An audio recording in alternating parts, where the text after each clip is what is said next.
화장품 저보다 훨씬 잘 만들어요. 뭐 암을 해결하는 애인데 화장품 왜 못 만들겠어요. 지난 3년의 뷰티 업계의 삽질을 통해 딱 그 라스트 마일 남아있구나. B2B 사스 공식 가지고 패키징해서 팔고 한 달에 얼마 차지하고 안 될 거예요. 고객들이 저거 없어도 된다는 걸 이미 알아요. 이제는 취직할 필요가 없는 사람들만 취직에 성공하는 사회로 진입하고 있거든요. 숭고한 의지를 발휘해서 난 이걸 해야 되겠어 라고 하는 인간의 롤로 남을 것 같고, 사업가예요. 그래서 그게 우리의 마지막 남은 직업이다. 회사를 어떻게 하면 자율주행으로 바꿀까? 풀 셀프 매니지먼트로 수많은 단위 업무들을 제가 해봐요. 사장이 실무를 하는 회사는 AI 시대에 엄청나게 강력해질 거고요. 사장이 실무를 하지 않는 회사는 없어져 버릴 거예요. 안녕하세요. 전진수의 궁금한 건 못 참아. 오늘도 제가 특별한 분을 모셨습니다. 노정석 대표님입니다. 네. 대표님 안녕하세요. 초대해 주셔서 감사합니다. 네. 자기소개 부탁드립니다. 저는 30년간 계속 창업계에서 기술 창업 베이스로 살아왔고, 첫 번째 회사를 20살에 창업해서 지금 6번째 회사를 하고 있으니까, 보통 창업을 하면 IPO라거나 회사를 팔거나 망해먹거나 네. 이 세 가지 중에 하나를 하잖아요. 이 세 가지를 다 해본 그랜드슬램 타이틀 오너라고 제 스스로 얘기하고 있는데, 대표님 커리어 보면은 또 굉장히 또 다이나믹하잖아요. 시작부터. 네. 이게 30년 전이에요. 30년 벌써. 전. 94년도에 제가 학교 입학했는데, 그때가 막 인터넷 막 생겨나던 때라서 제가 하필 해킹에 푹 빠져서 유닉스 시스템, C 프로그래밍 언어 뭐 이것저것 하다가 뭐 해킹 사건 같은 게 있었어요. 포항공대 카이스트 사건이라고 밖에 알려져 있는데, 그쵸. 네. 그때 사실 학교를 거의 제적당할 뻔도 하셨잖아요. 예, 퇴학당할 뻔했죠. 그렇게 하시다가 또 창업을 하시게 됐잖아요. 네. 첫 번째 회사를 제가 97년에 선배들이랑 같이 창업을 해서 6년인가 했거든요. 그래서 2002년도에 IPO를 하고 저는 2003년도에 독립했어요. 2003년이 딱 그랬어요. 닷컴 붐 가라앉고 모든 투자도 마르고 뭘 해도 안 되던 그런 어둠의 시대여가지고 워싱턴 DC에서 이제 미국 국방부를 상대로 뭘 팔아야 되겠다라는 걸 했었는데 잘 안 됐어요. 그래서 그건 그만두고 돌아왔죠, 한국에. 테더 앤 컴퍼니를 맞아요. 창업하시게 된 그쵸. 거죠. 그리고 그때가 이제 야후에서 구글로 패권이 넘어가며 구글이 거의 뭐 신의 레벨로 막 올라가고 맞아요. 있던 그때였거든요. 야, 저런 회사 해보면 재밌을 텐데 라는 생각을 했었고, 근데 현실적으로 구글 같은 회사는 할 수가 없으니까 뭘 할 수 있을까라고 막 질문을 수도 없이 하다가, 아, 콘텐츠를 해야 되겠다. 구글이 검색회사고 정말 잘하는데 한국에서 마켓쉐어가 없고 한국은 네이버랑 다 다음 거였는데, 한번 보니까 검색 사업을 직접 할 수 없으면 저기서 비어있는 부분 하나를 하자. 비어있는 부분이 콘텐츠였어요. 검색의 핵심 재료가 될 수 있는 고품질의 콘텐츠. 가만 보니 다 네이버 안에 있는데, 네. 네이버 안에 있는 그 고품질의 콘텐츠 생산자들의 고통이 있는 거예요. 그래서 거기만 딱 따서 그들만 집중하는 그런 서비스를 만들면 내가 플레이할 수 있는 작은 영역이 있지 않을까?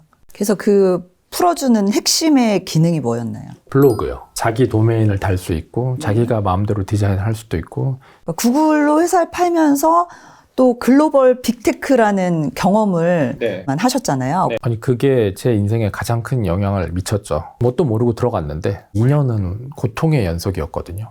일단 언어 힘들지. 네. 그 흘러가는 속도라든지 철학이라든지 이런 것들이 한국 회사에서 일하는 그런 지인들과 만났던 거랑은 너무 다 다른 거예요. 근데 그 첫 1년은 그렇게 일만 했음에도 불구하고 계속 바보 소리 들어야 됐고, 저를 위로해 주시던 분이 야, 괜찮아, 한 3년 지나면 다 좋아져 라고 했는데, 아니요, 제가 그냥 멍청한 것 같아요 막 이렇게 얘기했었는데, 한 3년 지나니까 이제 진짜 무슨 영화에서처럼 그렇게 안 들리던 인도 친구들이 얘기하는 것도 다 들리고, 이제 싸워서 이겨지기도 하고 막 그러는 거예요. 저 딱 2년 다녔어요.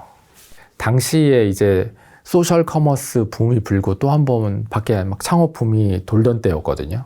젊은이들이 왔다 갔다 하면서 막 회사들 차리고, 그게 너무 부러웠어요. 다시 나도 뭐 해야 되겠다. 네.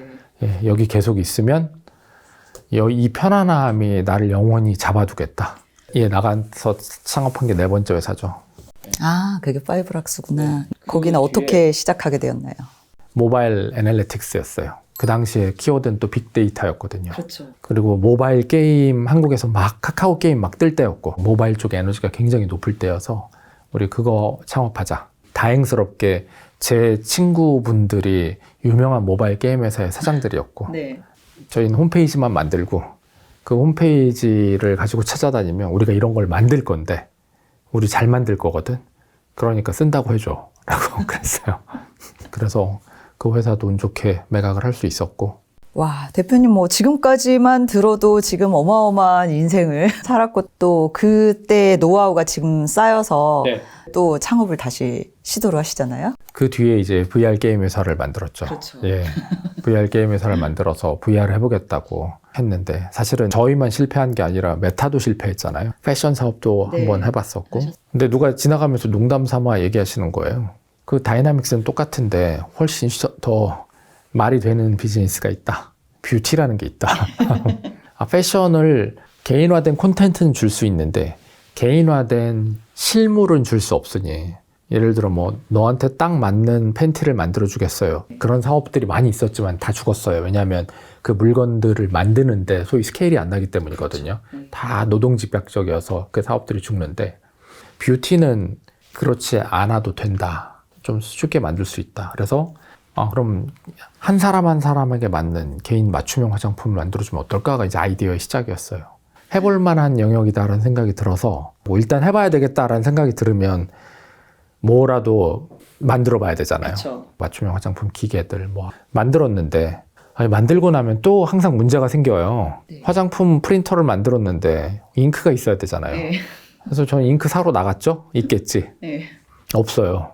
누가 나 코스맥스에 아는 사람이 있는데 소개해 줄게. 나 아는 사람 누군데? 거기 부회장님. 그래가지고 부회장님을 소개받아가지고 네. 부회장님한테 썰을 막 풀었더니 부회장님이 우리 회장님이 이거 재밌어 하실 것 같다. 그래갖고 회장님한테 막 썰을 풀었어요. 어차피 손해보는 장사 아니고 어차피 저는 기대치는 내려가 있어서. 근데 그게 끝나고 나니까 회장님이 가만히 들으시다가 이거 여기 이 사람들 필요한 거 다 해줘라라고 전화해 주시더라고요.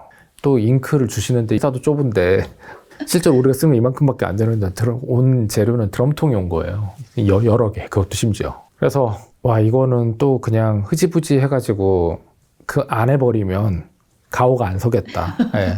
제 레퓨테이션을 팔아서 만든 기회인데 네. 전 이런 걸 하겠습니다라고 하면서 그것까지 주셨는데 그냥 아유 안 해라고 하면은 웃기잖아요. 그렇죠. 또 열심히 만들었어요. 6개월 동안. 거의 한 8개월, 9개월 지나서 그 다음에 여름이 끝날 때쯤에 다시 전화를 드렸어요. 그래가지고 보여드렸어요. 데모랑 프로토타입이랑 이런 거 해가지고 이 무한 칼라 립 틴트가 된다. 그래서 5g짜리 틴트를 칼라 베리에이션을 다 바꿔가면서 이 프린팅 할 수 있다. 지금 생각해보면 그냥 칼라 잉크젯 프린터예요, 솔직히. 네. 그리고 조잡하기 이를 데 없어요. 그러나 되는 게 중요한 거죠. 네. 그럼 그 사이에서 또 배우는 것들이 또 많아요. 이 잉크라는 게 분명히 포뮬러를 완성했는데 3주 있다가 하면 색깔이 변하는 거예요. 와 그러면서 야 세상은 정말 디테일이 지배하는구나. 알고 나니까 너무 당연한 건데 네. 온도를 노멀라이즈 하면 이제 끝나는 문제인데 이제 그런 것들이 사실은 창업하면서 배우게 되는 온갖 것들이에요. 그래서 그거 만들어 가니까 회장님이 너 이거 했구나. 안 올 줄 알았는데 우리랑 같이 하자. 그러다 사업이 커진 거예요. 네. 그렇게 해서 지금의 그 아멜리와 킵 두 개의 브랜드가 돌고 있죠. 예. 지금 비즈니스는 어떠신가요? 한 3년 전쯤 회사의 하나의 원칙을 정하고 제가 판단을 했는데 그 판단 때문에 사실 3년 동안 회사가 많이 크진 못했어요. 왜냐하면은 그때 제가 뷰티 섹터에서 배우는 것들은 회사를 그냥 무조건 볼륨을 키우는 거였거든요. 채널을 넓히고 광고 무조건 태우고 광고 최적화하고 그렇게 해서 더 많이 팔고 더 많이 판 돈 가지고 회사를 그냥 선순환으로 계속 키우는 거였는데 그게 이제 그 플레이북이 이제 막 끝났어요. 그리고 그 플레이북에서의 승자들이 정해졌고 그 승자들이 사실상의 매우 높은 단가로 진입장벽을 치고 있기 때문에 그걸 반복하고 싶어 하는 사람들은 그걸 반복하지 못해요. 근데 3년 전쯤에 저는 이제 그런 생각을 했죠. 이게 저러면 멋이 없다. 우리는 저거보다도 더 크게 바뀔 걸 먼저 하자. 왜냐하면 저걸 시작하면 저 열차에서는 절대 못 내린다. 맞아요. 그래서 저걸 시작하면 안 되겠다. 그래서 대부분이 외부 채널들에 물건을 넣고 막 마케팅을 태우고 돌아가는 건데 저희는 바깥 채널을 거의 안 썼어요. 그래서 지금도 회사 전체 매출의 거의 92%가 저희 인하우스 몰에서 나거든요. AI 시대에 베팅하자라는 게 이제 그때 얘기였어요. 그때 막 AI 챗GPT도 나오고 막 미친 듯이 바뀌고 있을 때여서 그래서 구글 검색이나 메타의 어떤 퍼포먼스 광고라든지 이런 형태의 미디엄들이 한번 싹 바뀔 거다. 저 미디엄 따라가는 것보다 우리는 뉴 미디엄에 투자하자. 그래서 AI와 뷰티가 결합되면 어떤 모양이 나올지. 그럼 사람들은 제미나이나 챗GPT가 모든 걸 해주게 될 때 색조 화장품과 스킨케어 제품들을 어떻게 구매하게 될까? 우리는 그 질문에 답하고 그 질문에 대한 답을 준비해 놓는 회사가 된다라고 정해놨어요. 그래서 철저히 오가닉 사이클 안에서만 돌리고 2년은 다른 막 마케팅에 투입하는 게 아니라 프로덕트에 투자하는 그걸 돌았거든요. 그러다 보니까 매출은 많이 안 컸는데 매출은 많이 안 컸지만은 뭐 3년째 비슷하게 유지하고 있어요. 3년 동안 그걸 돌다 보니까 도대체 AI가 다 하는데 우리가 할 게 뭐냐라는 게 요새 화두잖아요. 몇 년 전에 했었던 얘기는 야, 제너럴한 것들은 챗GPT랑 제미나이가 다 할 테니까 우리는 도메인 잡아야 된다. 그 얘기를 했었던 거고. 근데 가만히 또 세월이 흘러보니 도메인에서의 이만큼의 부분도 또 프론티어 모델이 다 해버리네. 화장품 포뮬러 저보다 훨씬 잘 만들어요. 예, 뭐 암을 해결하는 애인데 화장품 왜 못 만들겠어요. 그러다 보니까 이 도메인에서도의 얘가 이렇게 다 먹어오는 거예요. 그래서 이제 사실은 제가 지금 갖고 있는 키워드는 딱 그 라스트 마일 남아있구나. 그 라스트 마일 부분이 어떻게 보면은 그 업의 본질이 꽉 차 있는 부분이에요. AI가 뭐 딸깍 해가지고 할 수 없는 그 소위 고수준의 인간의 경영의 조직의 암묵지들이 뭉쳐져 있는 구간이거든요. 제가 지난 3년의 뷰티 업계의 삽질을 통해 요게 압축된 영역에 뷰티와 AI 사이에 뭐가 있는지에 대해서 이제 너무 잘 많이 알고 있는 것 같아요. 어떤 거는 안에서 만들어지고 어떤 건 이제 밖으로 런칭된 것들도 있고 이게 성공할지 실패할지에 대해서는 아직은 저도 몰라요. 근데 자신감은 좀 있는 상태죠. 대표님이 일부를 지금 이제 오픈을 했다고 하신 부분이 있잖아요. 소개를 조금 해주시면 좋을 것 같아요. 바깥으로 오픈되어 있는 자산은 크게 두 개가 있어요. 하나 저희가 색조 화장품인 아멜리라는 브랜드를 갖고 있고 그다음에 이제 스킨케어의 킵이라는 브랜드를 가지고 있는데 색조 화장품 아멜리는 이거는 사실 색조 제품을 파는 거지만 사실은 컨텍스트와 스타일을 판매하는 사업이에요. 이 서비스를 대부분의 브랜드들은 어떤 식으로 제공해 왔냐면 항상 시즌이 바뀔 때마다 그 스타일 북을 내고 예, 올 시즌에는 저희 브랜드는 이겁니다. 마치 뭐 그 명품 브랜드들이 그렇죠. FWSS 뭐 이런 거 하듯이 그런 형태로 세상에 커뮤니케이션을 계속 해왔는데 사실은 그 사이클이 인플루언서들이 많아지면서 깨졌거든요. 리얼타임이 돼버린 거예요. 그래서 이제 어느 누구도 이런 거 안 해요. 그냥 시장이 흘러가는 방향에 맞춰가지고 막 가는 거예요. 예. 근데 가만히 보다 보면 엔드 유저들이 예전에는 잡지에서 보고 그대로 따라했고 공중파에서 보고 따라했는데 자기한테 맞는 초이스들이 많이 생긴 거거든요. 그러니까 매체가 다변화된 거죠. 내가 그 인플루언서를 좋아하기도 하지만 없던 정보에서 나에게 딱 맞는 뭔가의 포인트의 콘텐츠를 발견했기 때문에 내가 컨버전이 된 거거든. 근데 이 다음 세상은 그럼 뭘까? 매스미디어가 제어하던 세상에서 소셜미디어가 제어하던 세상에서 그 다음은 이 사람들은 자기가 원하는 것만 되면 그게 뭐든 상관없어요. 그렇죠. 완전 개인화네요. 네, 편하고 빠르고 좋은 거면 돼요. AI가 해주면 돼요. 그걸 미리 만들었어요. 그래서 저희는 고객들이 뭘 사는지, 어떤 스타일을 좋아하는지, 뭐 해야 되는지 알고, 이렇게 지금 저희 사이트에 상담봇도 붙어 있고, 상담봇에 사람들을 굉장히 많이 물어요. 사람들이 2만원짜리, 만원짜리 살 때도 몇 개를 장바구니 안에 넣어놓고 며칠을 고민하다가 한 해 사고 이러거든요. 요 구간들을 컨버전 하기 위해서 많은 것들을 했어야 됐는데, 저희가 서비스를 제공해주면 그냥 그 서비스에 녹아 들어가는 고객들이 이제 계속 많아지고 있어요. 충성도도 올라가겠네요. 그럼요. 예. 그래서 저희가 이게 그게 아멜리 헤바, 저희가 AI 이름을 아멜리 헤바라고 붙였는데 아멜리 헤바.com에 가면은 그 미래가 이제 런칭돼 있어요. 네, 가봐야겠네요. 네. 거기 가면 이제 저희 회사가 하는 스타일들을 전부 체험해 볼 수도 있고 그걸 내 얼굴에 얹은 다음에 마음껏 바꿔볼 수 있고 매직 미러라고 그래가지고 그냥 말로 하는 것, 그 손으로 하는 것도 있고 아니면 그냥 있던 스타일에서 고르는 것도 있고 이 수많은 케이스들을 저희가 다 실험해보고 이제 그 좋은 서비스들을 묶어서 가지고 있거든요. 그래서 얘가 이제 색조 화장품의 미래다라고 이제 저는 생각하고 있는데, 그냥 경영학 용어로 얘기하면 저희는 제품 판매업에서 서비스업으로 전환하고 있는 거고요. 네. 그 서비스를 AI로 구현하고 있는 거고, 예. 그 AI 남들도 다 할 수 있는 건데, 다 할 수 있지만 또 다 할 수 없는 것들이 있거든요. 그리고 사실 또 그 AI 결국은 데이터고 네. 거기에서 얼마나 많이 그 양질의 데이터가 쌓여 있냐, 그리고 또 고객 피드백을 어떻게 받았냐가 정말 중요한데, 그걸 또 앞에서 가게 되면 아무래도 이제 해자가 만들어질 거라고 맞아요. 생각이 드네요. 네, 사업을 하시다 보면 네. 창업을 하는 데 있어서 중요하게 보는 조건이 있잖아요. 네. 대표님이 보시는 조건은 뭐라고 생각하시는지 궁금합니다. 저는 AI 시대에도 똑같은 것 같은데, 결국은 그 한 사람의 숭고한 의지인 것 같아요. 그게 있는 사람과 없는 사람이 그냥 모든 걸 가른다? 결국은 사람이죠. 근데 사실 그 사람이 처음부터 그런 사람인지 아닌지 알 수가 없잖아요. 근데 저는 그거를 보는 기준이 있는데, 똑똑한 또라이라는 얘기 많이 하고 똑똑한 고집쟁이라는 얘기를 하는데, 네. 예, 이거는 예전에 피터 띠엘이 얘기했던 제로 투 원이랑도 비슷한데, 네네. 피터 띠엘이 그 얘기 하거든요. 왜 레리 페이지와 일론 머스크는 저런 회사를 만들고 마크 저커버그는 만들고 하버드 MBA 출신은 없냐.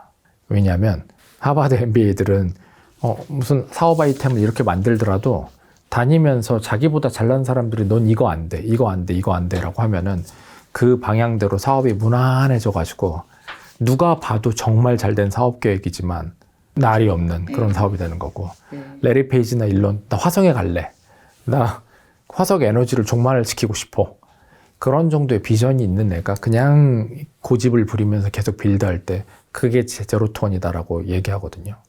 일단 똑똑함을 갖추는 건 너무 중요해요. 왜냐하면 세상이 흐르는 것들에 대해서 다 알고 있어야 되거든요. 그렇죠. 예, 학습 능력도 뛰어나고. 근데 그 똑똑한 거는 선수 과목이고, 거기에 반드시 하나가 들어가야 되는 게, 나는 이걸 해야 되겠어 라고 하는 무언가의 소명의식 같은 게 있어서 저는 이걸 꼭 하려고요 라고 하는 그런 사람들이 있거든요. 그런 태도가 중요해요. 그 소명의식이 있는 사람이 하면 행여 실패하더라도 그 다음 게 꼭 생겨요. 근데 아니면 그냥 이거 안 되면 바로 끝내버리거든요. 예, 그래서 저는 사람들이 누군가 사업을 해야 되겠다라고 얘기해가지고 그러세요. 그 아이템 가지고 그럼 앞으로 이제 3년 동안 무슨 일이 일어날까요? 한번 얘기해 보실래요? 라고 하면 그러한 생각을 해보고 이런저런 그 생각 속으로 다녀왔던 애들은 3시간이 모자라요. 그렇죠. 이렇게 하면 이렇게 할 거고요. 저렇게 하면 저렇게 할 거고, 옛날에 이런 일이 있었는데 이렇고요. 뭐 해서 이걸 전부 다 풀어내요. 근데 그런 걸 안 해본 사람들은 본인이 발표했던 슬라이드 블렛의 2-3가지 조합 범위를 절대 못 벗어나요.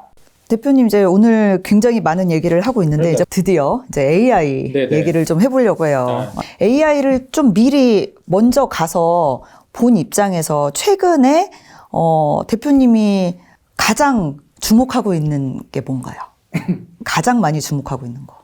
가장 많이 주목하고 있는 거요. 작년은 사실 LLM, 그냥 프론티어 모델들의 성능이 어디까지 증가할 것인가라는 게 제일 관심사였고, 그걸 딜리버하는 데 있어서 들어가는 데이터셋이나 아니면 알고리즘의 어떤 변화라든지 컴퓨테이션의 총량과 인프라 뭐 이런 것들을 트래킹하는 게 되게 중요한 해였다면, 작년 말 올해 초로 오면서는 결론 난 것 같아요. 그 시장은 끝났어. 거기서도 그 LLM들이 지금 그 프론티어 모델들의 발전의 방향들이 있거든요.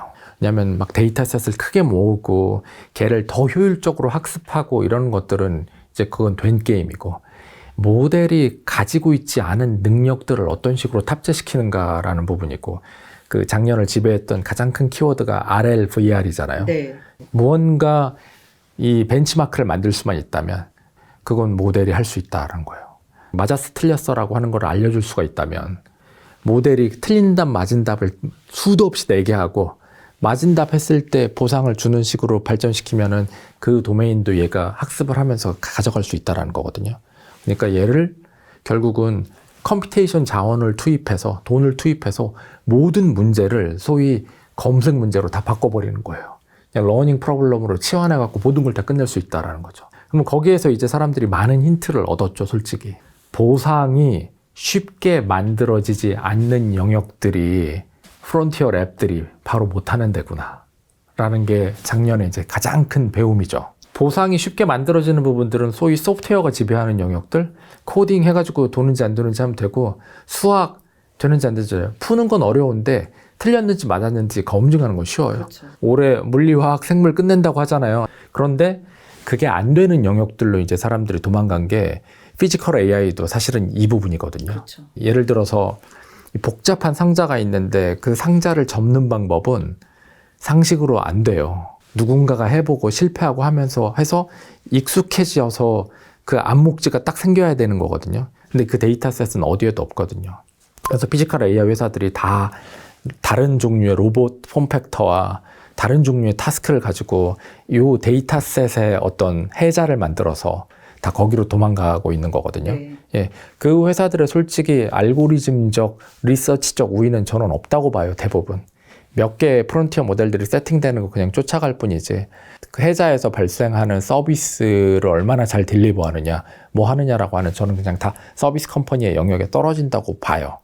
근데 이제 이런 부분들의 RLVR이라는 키워드가 저는 올해도 제일 중요하다고 생각하는데, 오픈 AI 출신들이 나와서 만든 어떤 랩이 있는데 무슨 초전도체 재료공학 하는 연구실이거든요. 예. 근데 얘는 뭐냐면, 예를 들어 초전도체가 될 수 있는 후보물질은 LLM이 가지고 있는 상식을 가지고 후보물질을 이만큼 뽑아요. 근데 뽑는데 보상은 실험을 해봐야만 알 수 있거든요.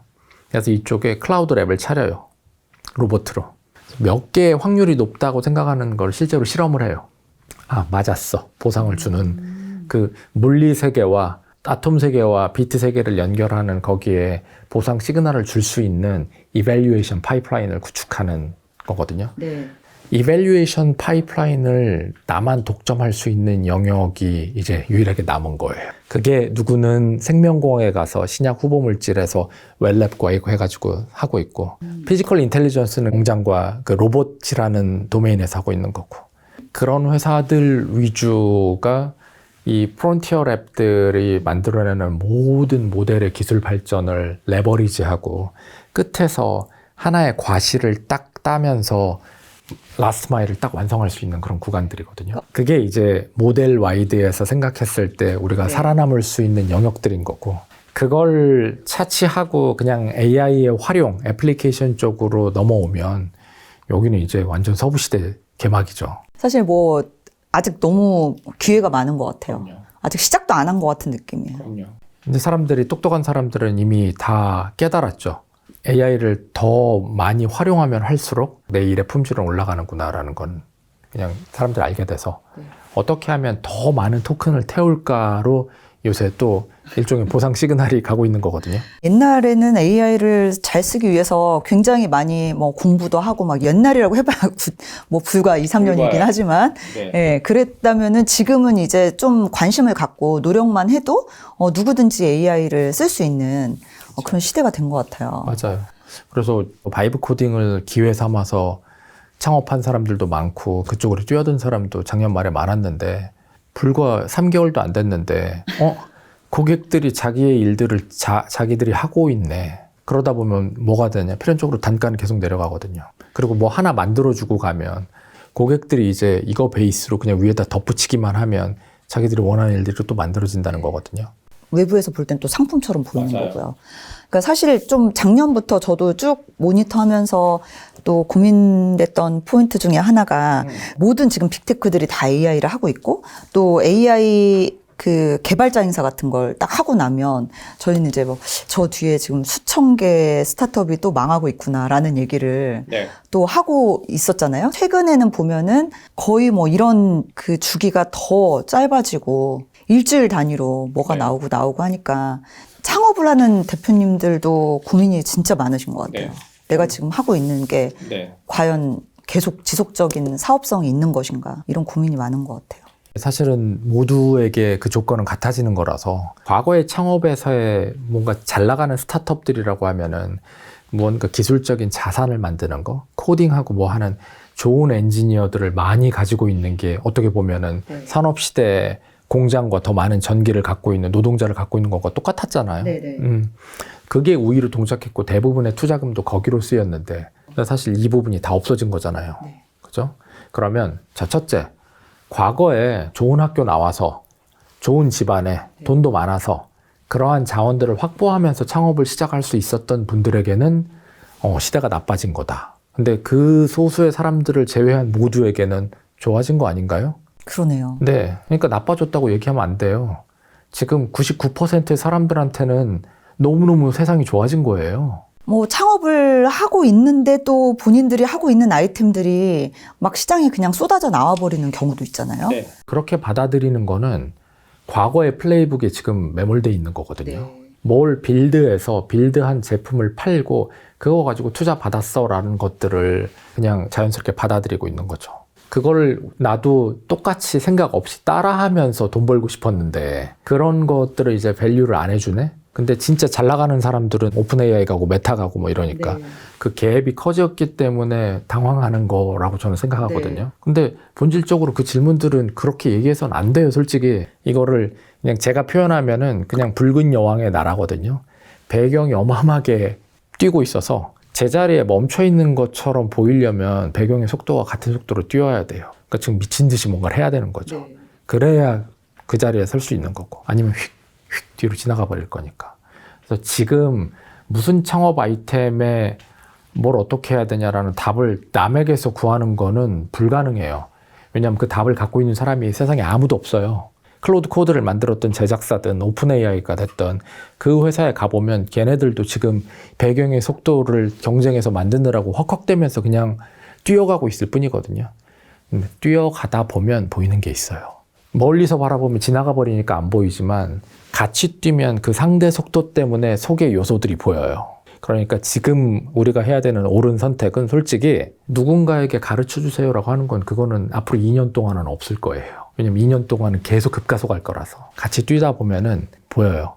저도 감히 열심히 같이 뛰고 있는 사람 중에 하나라고 생각했을 때 제가 보는 기회는 애플리케이션에서 남은 거는 라스트 마일과 마켓 타이밍 우위를 누리는 그 이만큼 말고는 없네. 근데 그걸 누군가가 누릴 수가 있다면 그 영역에서 이 거대한 레버리지를 통해서 훨씬 많이 이룰 거거든요. 그게 기회예요.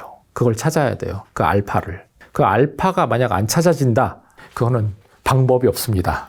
지금 AI에 대해서 이야기를 사실 굉장히 많이 이미 했어요. 이 시대의 창업자들이 AI 시대는 이럴 거야 라고 하는 거에 대해서 해주고 싶은 말, 아니면은 AI 시대에 창업을 하려는 분들이 좀 잘못 알고 있는 거, 이런 것들을 말씀해 주시고 싶으신 게 있으실 것 같아서 여쭤봅니다.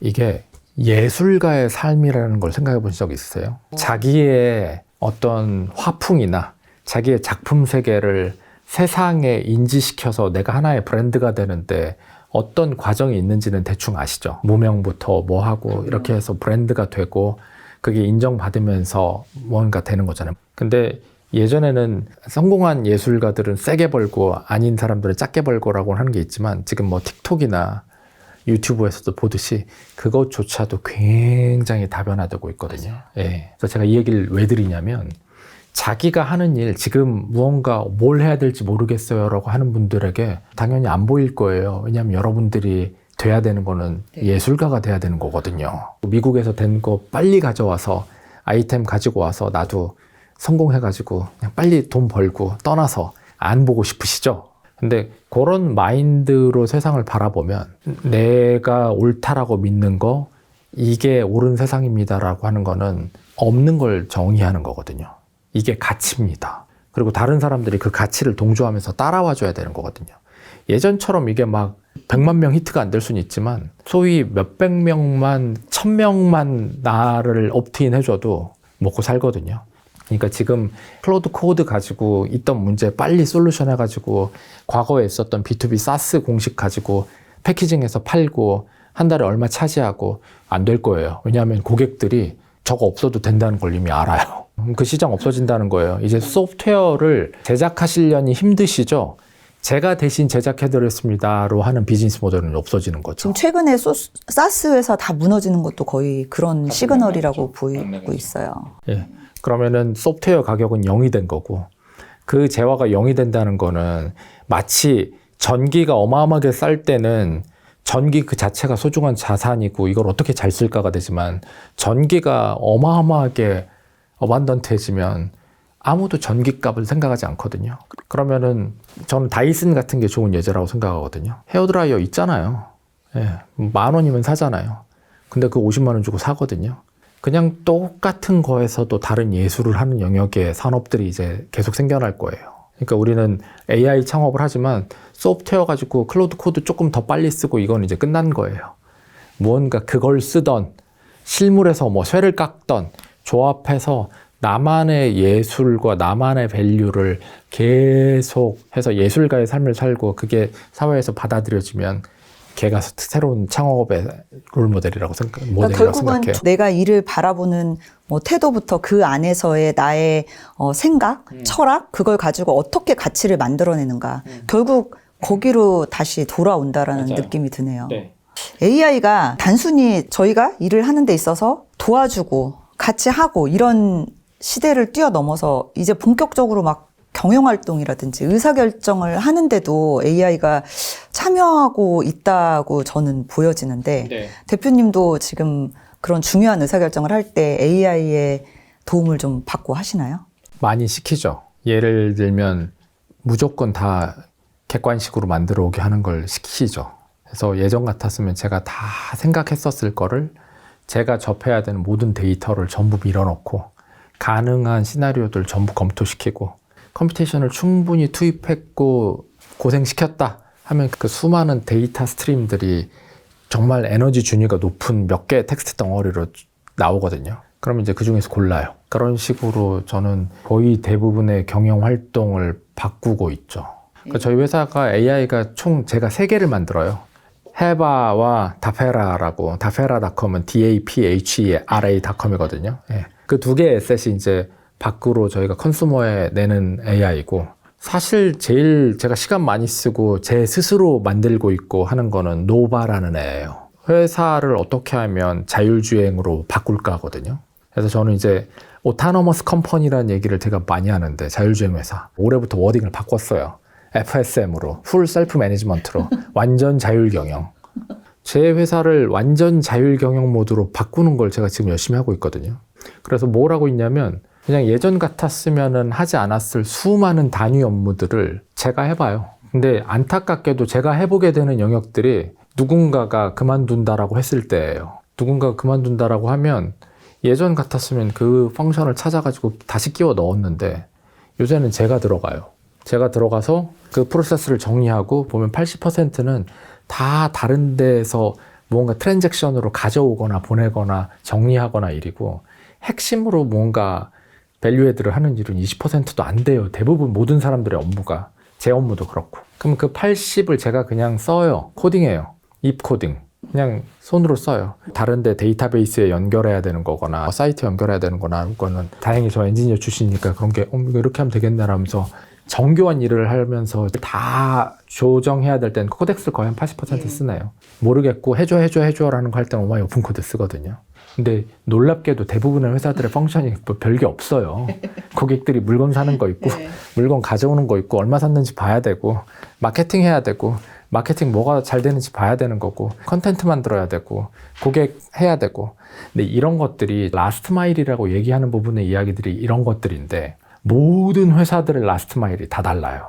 그 라스트 마일을 사스 형태로 공급해 주는 건 불가능해요. 그러면 그 라스트 마일에 컨설팅을 해주는 건 가능할 텐데, 근데 이제 똑똑한 사람들은 그 컨설팅을 해주다 보면은 금방 깨닫게 되는 게 있거든요.